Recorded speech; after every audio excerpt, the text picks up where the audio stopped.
Welcome to Financial News Daily. At the start of this year, I ran a thought experiment. I imagined 5 people. Each of them started January 1st with $100,000. Each of them made a different decision about what to do with it.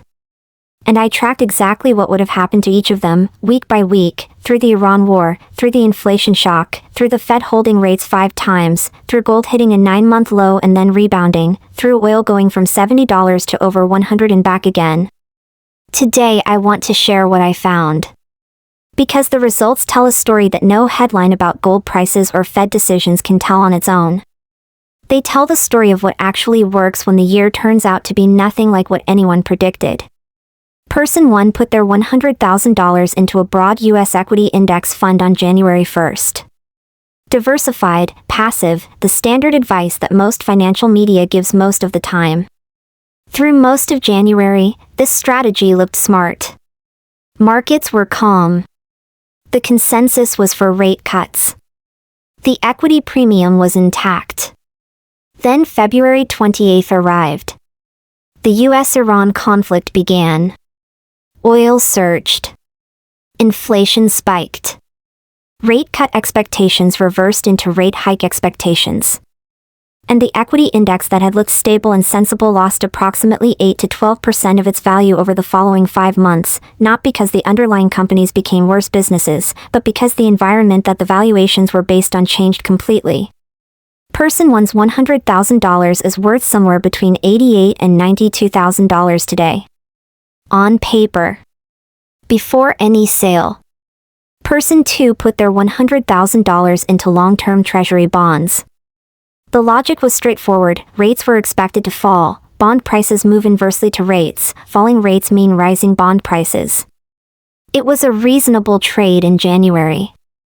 What person 2 did not account for is what happens to long-duration bonds when inflation accelerates and rate cut expectations reverse into rate hike expectations.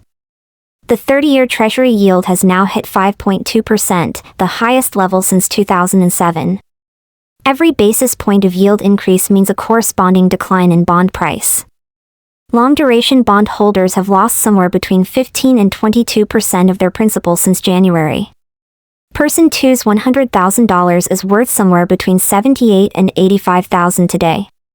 The worst outcome of the 5 scenarios. And the one that many conservative investors chose, precisely because it felt safe. Person 3 kept their $100,000 in a high-yield savings account. No market exposure. No volatility. Just the yield available on cash.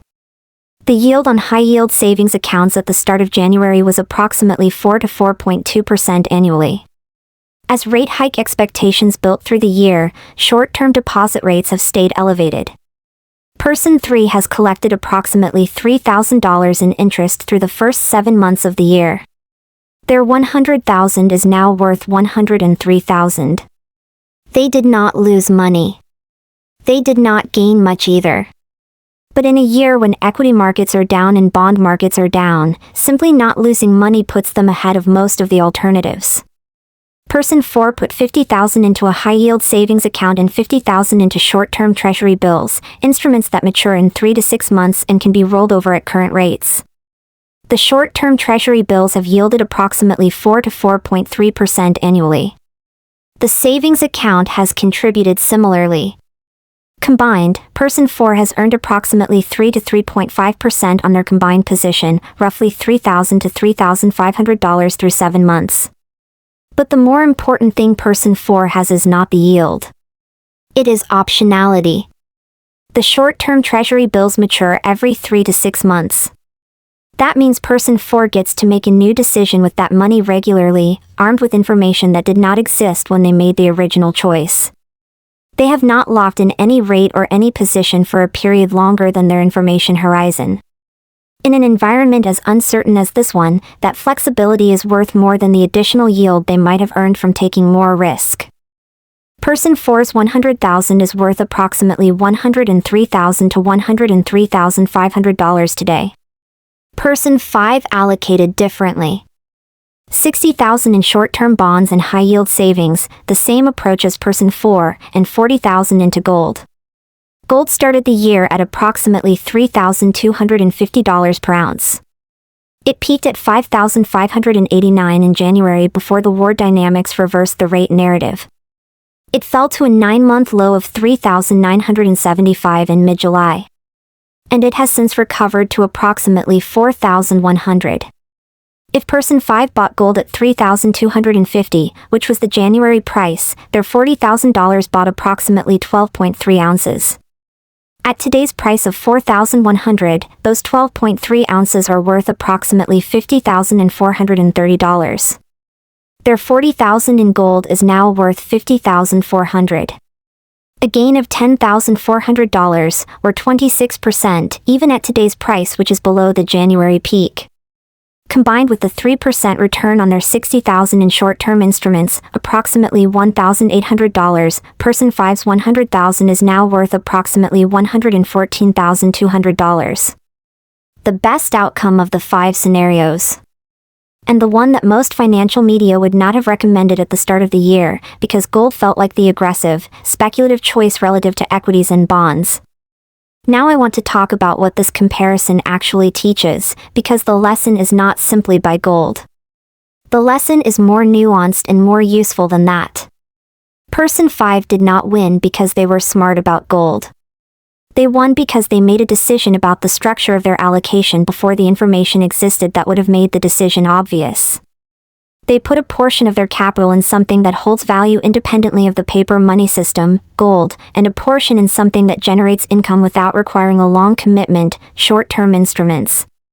And they did not need to predict the war, the inflation spike, or the rate hike fears in order for that structure to work. This is exactly what Howard Marks talks about when he writes about the difference between knowing what is going to happen, which no one can do reliably, and being prepared for a range of outcomes. Person 5 was prepared for a range of outcomes. If inflation had continued falling and rates had been cut as expected, their short-term instruments would have captured the rate cut rally. If gold had continued falling, they still had $60,000 in instruments that were not correlated to gold's direction. The structure was resilient. It did not require any specific prediction to be correct. Now apply this to the decision you face right now. The Fed just held rates again. 3 members voted to hike immediately. The September hike probability sits at 77%. Gold is at $4,100. The 30-year yield is at 5.2%. And the Strait of Hormuz remains functionally disrupted, with Tehran having rejected the latest diplomatic proposal. In that environment, what would you do with $100,000 today? The worst thing you can do is make a large, concentrated bet that one specific scenario plays out. Not because any particular scenario is implausible. Because the range of plausible scenarios is genuinely wide, and being catastrophically wrong in the scenario that actually arrives costs far more than the upside from being spectacularly right in the scenario you predicted. What I would be thinking about, in that order, is this. First, how much of the $100,000 needs to stay liquid and safe, available within days, without any loss of principal? For most people, this is somewhere between 20 and 30%. This money lives in a high-yield savings account or money market fund and earns whatever rate is available. Its job is not to grow. Its job is to make sure you never have to sell anything else at the wrong moment because you need cash. Second, how much should be in short-term income-generating instruments, bonds maturing in 6 to 12 months, dividend-paying stocks in stable sectors? This is the income layer.